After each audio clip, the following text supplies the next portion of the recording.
Monsieur le Président, Monsieur le Commissaire, chers collègues, aujourd'hui, 8 mai, la France célèbre la fin de la Seconde Guerre mondiale et ses 50 millions de morts. En France, nous commémorons la mise à bas d'une Allemagne toujours plus dominatrice qui, par 3 fois, tenta d'asservir l'Europe et même le monde. C'est ce jour qu'ont choisi Mesdames Metsola et von der Leyen, non seulement pour siéger plutôt que de révérer la paix, mais de surcroît pour débattre d'une politique d'armement susceptible de faire sombrer le monde dans un bellicisme mortifère.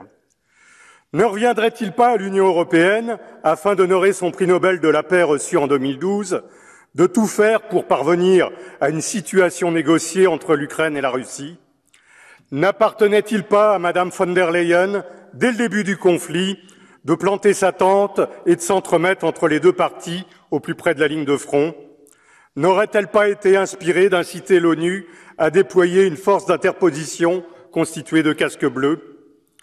Mais pour cela, chers collègues, il serait nécessaire que le mot paix ait encore une signification pour l'Union européenne qui n'a de cesse que de pousser à l'escalade militaire et à la surenchère guerrière.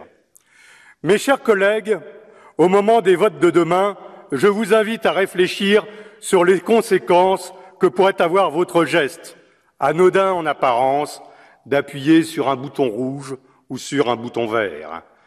Faire en sorte que la paix reste le maître mot qui guide l'Union européenne ou accepter une livraison d'armes et des munitions qui, inéluctablement, conduira au dérapage et indubitablement se transformera en une nouvelle boucherie vers laquelle nous serons contraints d'envoyer nos fils.